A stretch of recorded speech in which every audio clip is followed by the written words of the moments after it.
I'd say for me in particular, I went through dark days in school. In my primary school in St. Joseph, me and my brother were like the only Black children in the whole school. I guess my only outsource was music and my faith and my family. Amos Madra. Ify Iwobi, a warm welcome to you. I'm really excited about this interview. It's an absolute pleasure to have you here today. Thank you for having me, Amos. There's so many questions I want to ask. I'm fascinated by you as a person. There's so many facets to who you are. There's so many things that you do. And I think what's really incredible about you is your work ethic as well. And your persistence. So these are things that I think are going to bring great value to the audience today. Firstly, tell us about yourself. Tell us your story, growing up in Wales, you and your brother, your family, and what life was like to the Ify that we know here today. Great. So great to be here, Amos. Thank you so much for having me. My name is Ify Iwobi, and for those of you who are not familiar with what I do, I am a pianist, composer, producer, songwriter, and BBC Radio Wales A List Artist. So it's wonderful to be here. And a bit about myself. I was born in Swansea, Wales in 1994 to parents, Uzo and Andrew Iwobi. And music for me in my lineage has always been really, really important and a key aspect of who I am. For example, my grandparents, my grandpa and grandma, my grandma is Welsh, is English Jewish, and she's a composer. And also my grandpa, these are on my dad's side, is Nigerian. And they were both musically inclined. They met at a dance and they hit it off. And interestingly, they spent over 50 years in Nigeria composing and making hymns. So music is really important in the family. But apart from that, in the family as well, Ify Iwobi, they're lawyers really. So music was kind of streaming to me from my grandparents, and also my third cousin as well on my grandparents' side, Lawrence Frankel. Who teaches at Windsor Castle, and he's an oboist and an accompanist on the piano. So music is, through the generations, it's there. And I knew from a young age I wanted to do music from as young as 6. Apparently when I was younger, my parents used to say I used to go up to toy pianos and tinker with the keys and just kind of experiment and make little ideas, melodies, and tap along even as young as 18 months. So they were like, she's drawn to the piano. Let's see how this develops. And I got older and I was more and more interested. You couldn't get me off the piano, to be honest. And so they enrolled me for piano lessons at age 7 when my fingers were properly developed and that concentration wise. And I learned with my first piano teacher called Mrs. Carol Morgans in Swansea. I used to go to her house every Saturday for 30 minutes to start off with, then an hour. And she got me up to grade 8. And I studied music from as early as I could in primary school in year 6. I went to study it in secondary school. I did particular composition, and that's where I learned to sort of create early works. But even from as young as 6, 7, I made my first classical piece. And my piano teacher used to call me Little Mozart because my pieces were classical at first, and well, they were inspired by Beethoven and all the greats, Chopin, Rachmaninoff, but they were basic ones. And I showed my piano teacher, she was like, in one lesson, she was like, "You are Little Mozart, you know that?" So, and then composition developed in secondary school. I studied it in college as well, music performance in university, in Brunel University in West London.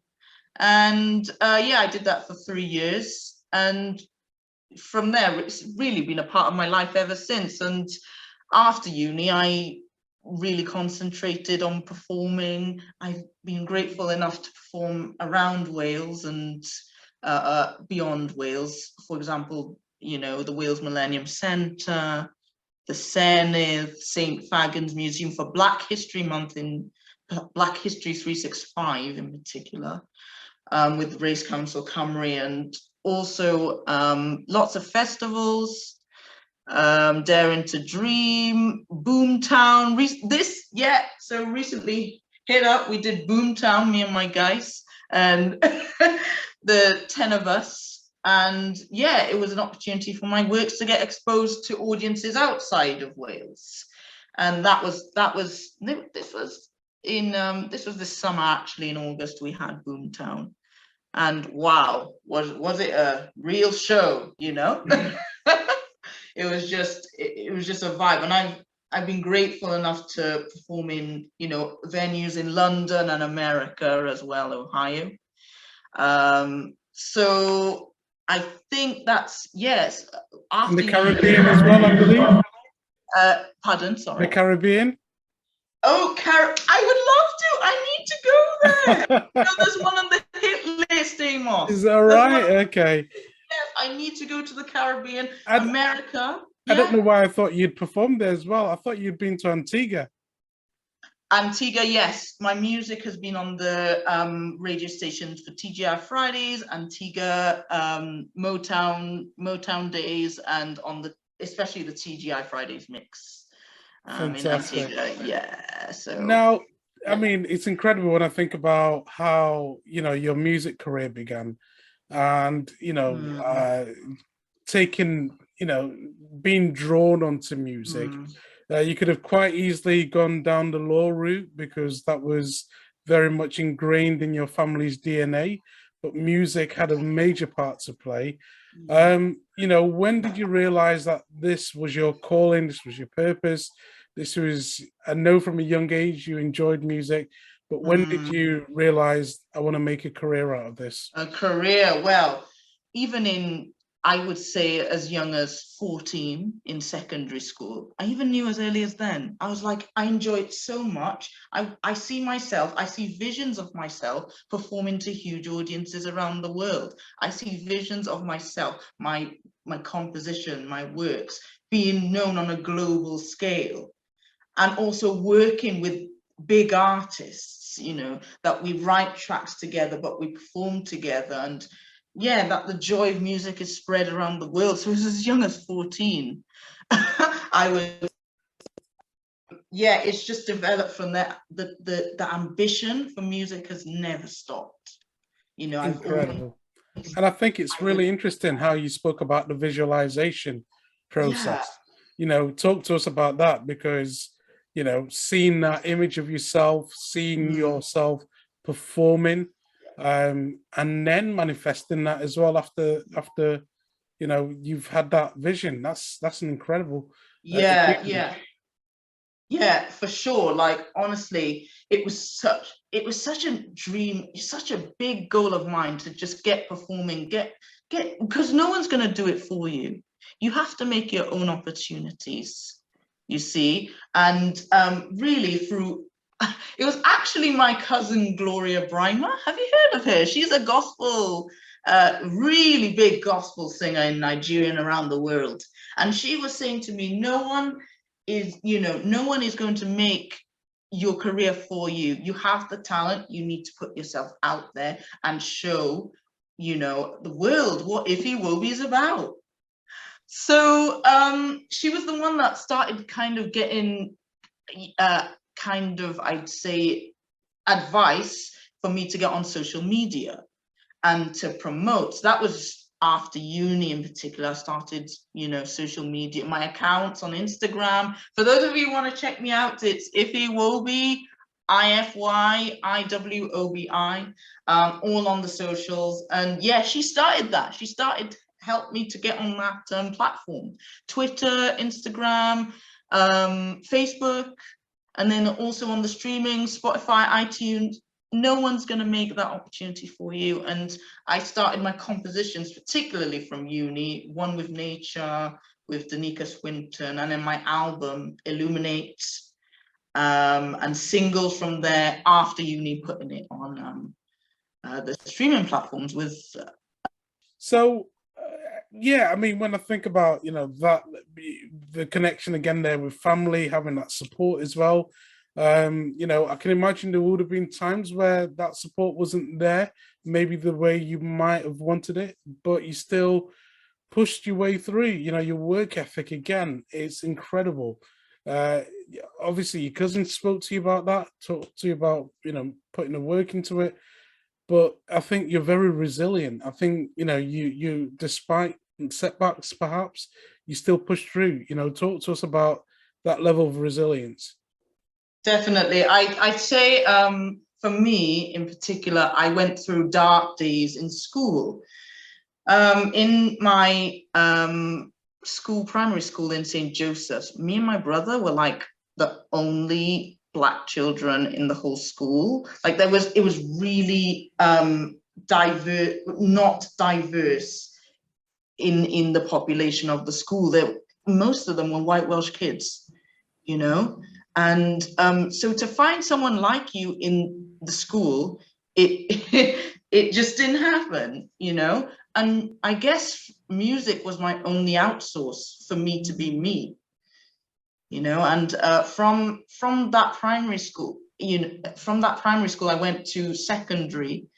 And because of the bullying faced there, it wasn't really solved in primary school. So it kind of, I got those feelings and transferred them into the next place, you know, because I wasn't at the same school as my other peers, that, you know, the transfer school going into the secondary. It was a different one. So they were new people again, new environment. It was a private school. So again, not really diverse. I think there was a few Asian kids or Chinese, but not that many again. And I was, you know, the only Welsh Nigerian, I'd say, in the school. So carrying those feelings from primary into secondary, it was a difficult time. I struggled to fit in. I felt that the peers didn't really accept me. They didn't really understand who I was. And I turned to music, honestly, practicing my piano each day. Even though there was not a voice, that was my outsource of getting some kind of expression out, you know? And also I'm a Christian as well. So I believe in God, and talking to him, there's not like a physical manifestation of a voice, but you just have a sense that, you know, there's someone out there. There's too many things in the round happening for there to not have a purpose. Yeah, the peace that surpasses all understanding. Yes, yes. So talking to him as well in those moments, I would have nightmares going to school, because in this private school, it was so bad, I moved to another secondary school to escape what was happening, the bullying and that. And it got even worse, you know, because those feelings from those previous places carried on. And again, in a new school, new people struggle to fit in. So that happened all the way through primary and secondary school, to be honest. I guess my only outsource was music and my faith and my family, you know? Yeah. Yeah, the support of you know, the network, and not really many a close knit of friends, but family, friends, and my music. That was it. And that's what kind of got me through those dark days, I'd say. and tribulations. Yeah. Isn't it incredible that the darkest of times and the worst of times is where you find yourself, because that's where you discover who you are. Had you not gone through, as bad as it was, had you not gone through that, it might not have exposed you to that element of who you are with the music and finding yourself in that and being able to express yourself creatively. And it was like it was like an awakening. You kind of hit the nail on the head. It was like an awakening. This is who I am. One day, at that moment, before I went to college, this is who I am. This is what I know I love to do. This is my personality. I'm not a quiet, reserved person. I'm actually quite expressive. I like to socialize. And that all came. So it was a bit of really interesting you touched that it was a turnaround in college. And it was like the dark days were over. The friends that I have now are my long-term friends. My music was flourishing. It was an acceptance of who I was in college, and it progressed there to university. And through that, I think awakening, that's what made me who I am today. And you've never looked back, you never looked back. Performed in so many places. You've performed at Parliament, you've performed RAF Northolt as well. Talk to us about that experience, having an ensemble there with you. Honestly, we walked in the room in RAF Northolt and we shed tears, actually, with that intense, the emotion of seeing your composition, seeing all the pain, seeing all that experience. And it's like, whoa, you're in this moment. You're here, your music is going to be played by a full-size orchestra. It's overwhelming. It was overwhelming, but in a good way. And, again, when I think about you, I think about, the Welsh, British, Alicia Keys. You've certainly got the classical element about yourself, but there's also modern style of music. You've embraced R&B, Afrobeats as well. Talk to us about that side of the journey as well. Well, that's a great question. My discovery of R&B and Afrobeat happened particularly in the lockdown, because I have all these different styles in my head. I can go from classical to jazz to electronic to dance, to contemporary. So I have all these different styles and tunes going in my head all the time.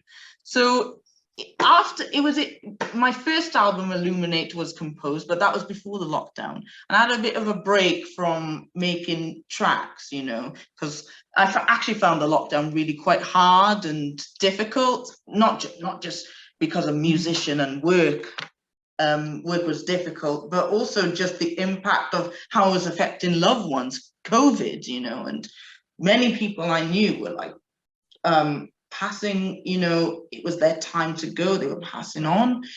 And it was thinking about it now and how far we've come from lockdown. It's been surreal for all of us. It's been surreal for all of us. And I'm just grateful that here today and just doing what we can to protect ourselves. But yes, talking about R&B and Afrobeat, it was discovered in the lockdown, COVID. I hadn't composed in a while. I was like, down about everything. But my mom suggested, why don't you get making tracks again, and why don't you compose something that is true to your roots? And I discovered R&B. I listened to a few artists. Burna Boy is great. Flavor, Wizkid. I listened to what they do. I was like, this is great stuff. I could possibly do my own take on it. So that was how Thinking About You was made in the lockdown. I met a student through connections and contacts in the University of Wales, Trinity St. David. And they recommended this amazing producer who I was looking for an next producer at the time because my other one couldn't do anymore for my first album. And his name was Di Griff Productions. And we're a team, you know. I just do the arrangements, of the instruments, what each part should do, and I direct and tell Di which parts to lay down, and he does the technical bits. So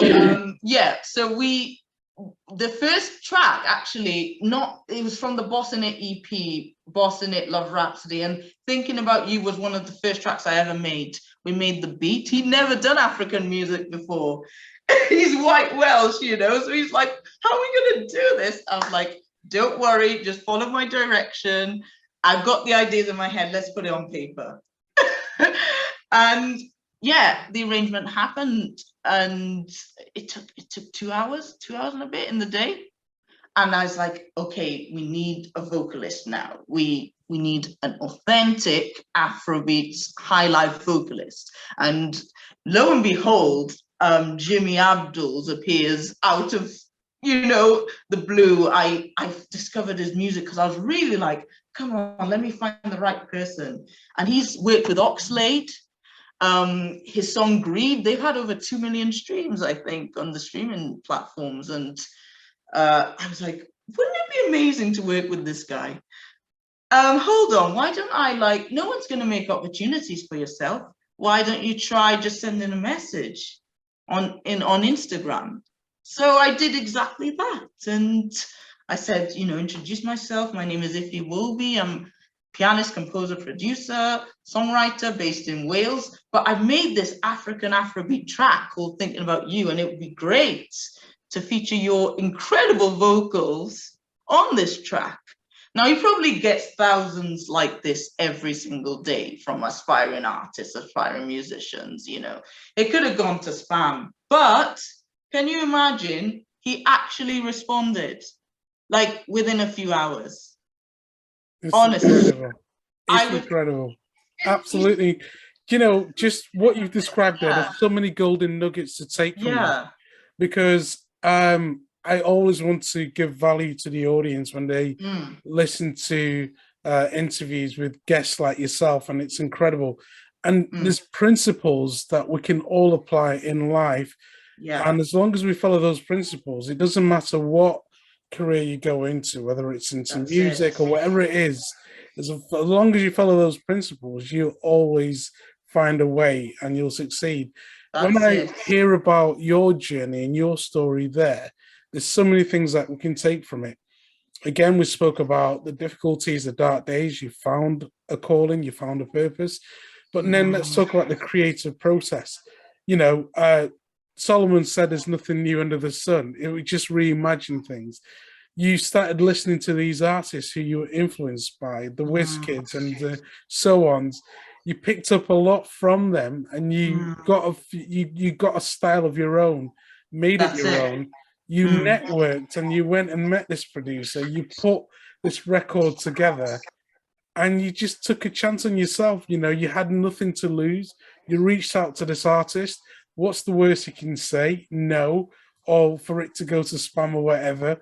But you reached out, you took that action, you took that step, and lo and behold, there we have it. Honestly, guys, follow your passion, follow your dream. Honestly, for those listening out there, Amos has really summarized everything that you need to know. Honestly, whatever career it is, doctors, lawyers, artists or dancers, anything, follow your passion, never let it go. Follow that sense inside. That will always direct you and guide you to where you want to be. Take chances. Don't be afraid to make mistakes. It happens. You can, you know, you can develop and be exactly who you want to be. So take chances, make those opportunities for yourself, and push yourself. Follow that sense.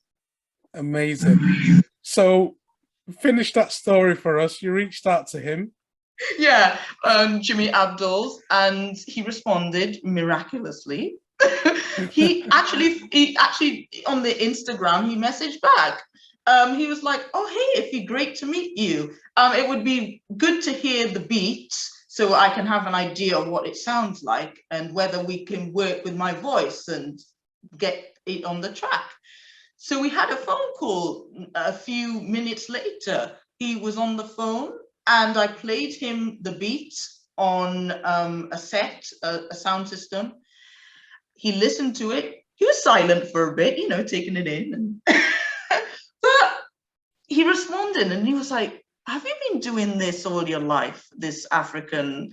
When did you start doing this stuff? Because this is very authentic and I really am digging what you've done. It was like, oh my God, Jinmi Abduls actually said that. Are you, is this a pinch myself moment?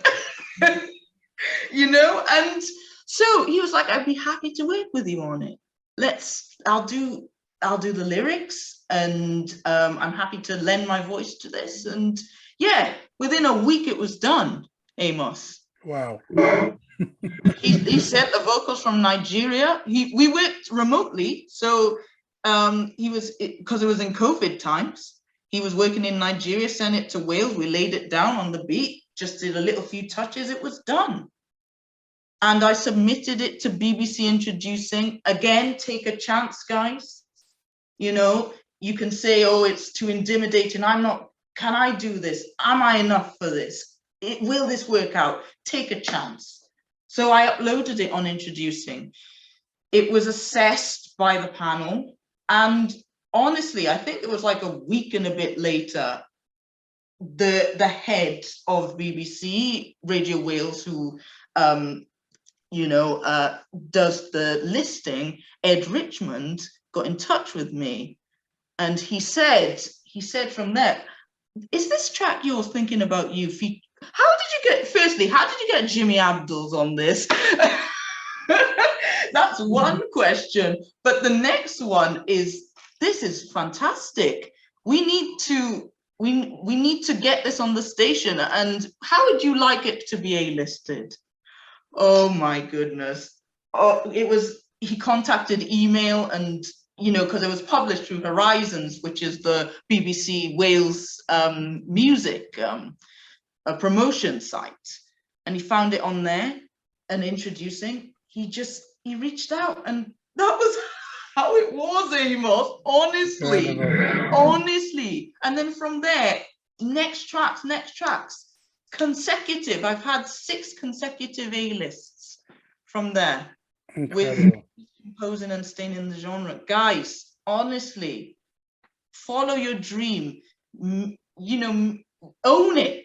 You know what you want to do. Just be true to who you are and follow that passion and work hard. You know, put in the effort, put in the grind. It will all pay off in the end. There may be difficult times, but please have that support. You know, if you need to go to if you need to contact me for anything, drop me a message, you know, and just be true to who you are, guys. So much potential. Yeah. What an inspiring story. What an inspiration you are. You know, it's incredible. And, you know, again, just those principles, you know, taking the action and, you know, just that belief in yourself and just go for it. You know, there's nothing to lose at all. Just, you know, make that connection and see, incredible things can happen from there. Now, clearly, we know you've been very busy. What can we expect over the next weeks, months, years? Have we got a new album dropping? Have we got a new single? Talk to us about that. Amos, we've got lots coming up. We've got lots coming up. So check out my stuff, recent stuff. It's on iTunes, Spotify, my albums, my singles. My newest album has been released in April this year, Better Than That. If you do like it, give it a thumbs up.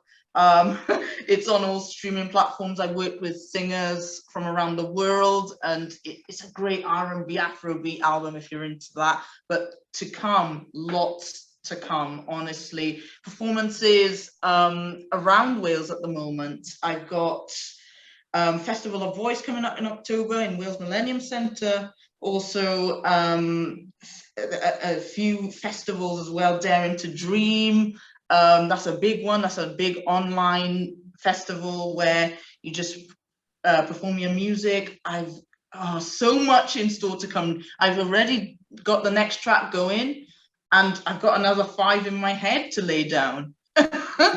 And yes, follow me on socials, guys. Ify Iwobi. It's been great to be on here, and hope you've been, hope the stories touched you a little bit, and yeah, that you take something from it. And Ify, how can the audience connect with you again? We'll put your details in the description.